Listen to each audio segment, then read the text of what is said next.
We talked about Chicago as you said it's not a city of neighborhoods. It's a city of enclaves. That was then. What about now? And I mean, yeah, it's now becoming homogenized. We're becoming very much a European city of the very rich and the very poor. Of course, with this Great Recession, there are a lot fewer rich people. The old neighborhoods, the bungalows, the neighborhoods that I grew up in, where you could live, believe me, not exactly living high society. I never knew what a park was until we moved to the north side. I always thought that was the grass between where the buses ran. It was a boulevard, it was a park. I never knew what a park was. But you had these neighborhoods with all these different ethnic groups. And now you're getting those dreaded, dangerous. In fact, I would do it, if I had the brains, I would do a TV series, all these horror movies. Yuppies. The dreaded yuppies. They infiltrate with their cell phones, with their coffee shops, with those flower shops, with all these cupcake stores that sell cupcakes for $4 a piece. They're everywhere. You can't move without running into them. And not only do we have yuppies, but now we have buppies, black urban professionals. Right. Now we have huppies, and now we have guppies. Those are the gays. And what's the huppies?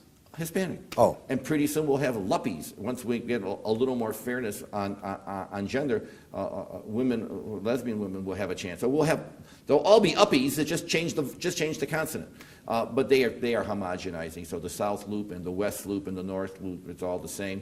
And it's spreading out like the blob, and those neighborhoods that used to be working class neighborhoods are now destination neighborhoods, tearing down 2 flats and building condos. I mean, nothing wrong with it. That's the history. Urban history is always a history of change, and as one gets a tad older, one gets a tad nostalgic till one sees pictures of what it was really like, and all of a sudden you say, gee, it wasn't all that nice. It wasn't all that nice, but it's changing. And so today we have, when this is being taped, I just hope we don't go back to the politics of the 1980s with, our version of Iraq with the Shiites, the Kurds, and the Sunnis, as everyone divides by their racial group, which is something Richard J. Daley would have fought against forever, because to him, you organize whatever you are within the Democratic Party.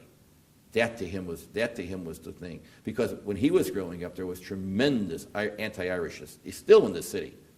And it was the Democratic Party that gave him and many others the opportunity to move the letter that he would never have had anyplace else. Never would have had it except through politics. I couldn't agree with that more. Now, Daley had only the support of one paper when he ran the first time, and the support of no newspapers when he ran the last time. And the press is supposed to be an indicator of people's feelings. What was his relationship with the press? His relationship, well, I don't want to tell you, because I would say with the reporters, it wasn't all that great. Perhaps the editorial board wasn't all that great. But the owners, probably very good. I mean, they knew what he was doing. And on the other hand, let's be blunt. If you owned a giant business, that was one man you didn't want to cross. As if there's a trait between both Daleys, good memories. As you know, the current mayor has went out of his way to make as many statues and commemorations for Jane Byrne as there are in the city. I mean, her name was just plastered over everything. Yeah. You know, those guys understood politics to the point. Now, were they overly sensitive, harsh, brutal? Perhaps. But if you're a big player in the city of Chicago and you think very well he's going to be reelected, you're not going to go and say, gee, there's these 2 punk kids from Medill Journalism School that are really kind of saying things. That's one thing. And there were reporters who tried to nail Daley. I mean, one of the things, Bernie, you were there, that when you think about it today, every election night he came out and met the press. How did your candidates do? Because he ran people, remember, everything. Yes. That's one thing his son learned. Don't do that.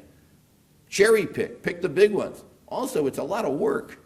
You know, I could share one story, and I don't know if you could cut it out if you want. It'll only take a minute. No. When I was working in 1968 for Bill Clark when he was running against Everett Dirksen for the U.S. Senate seat. He lost, and I ended up marrying his niece. I told him it was a great campaign. Anyways, my job on election night was to go to, geez, I'm getting old. I don't know if it was the LaSalle Hotel. I think the Morrison was gone. Wherever the Democratic headquarters was downtown. Sherman, was it? No, I think the Sherman. No, it was the Morrison. Morrison. One of those. Yeah. They're all gone, so what's the difference? Right. My job was to get the returns. This was before, the computers and everything. Right.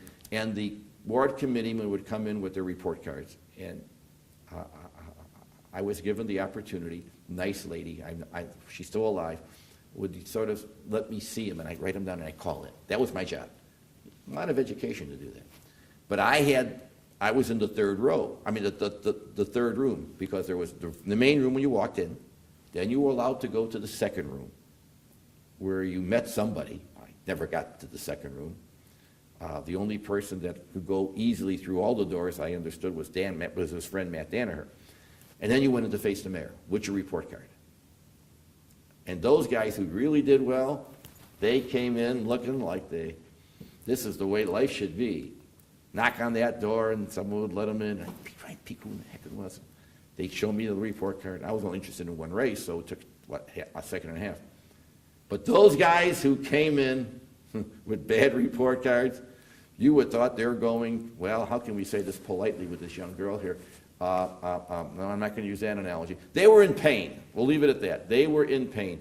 It was like trying to pass a kidney stone to knock on that door. They were going, your hand froze. No, I don't want to go in. Because they would have to answer, as they would say, to the man. And he literally had every ward down, and whoever his aides were, he had to pass voting returns and all this other stuff.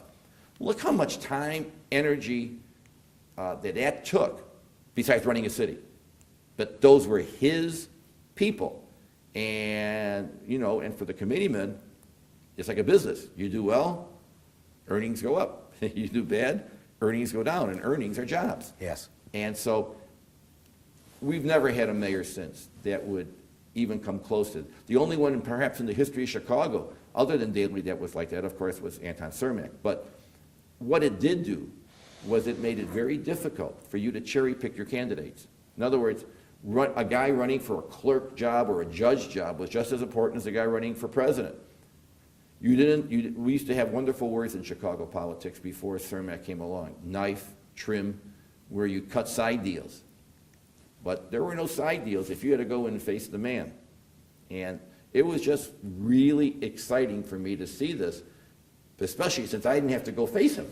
All I was doing was taking down a little note. But for a college kid, that was worth a seminar at the University of Chicago. I was there for 4 hours, and I think I ended up looking like a grouper fish. I think my mouth was just opening wide as watching these people that I've known, at least by reputation, who did badly, absolutely frightened to death to face.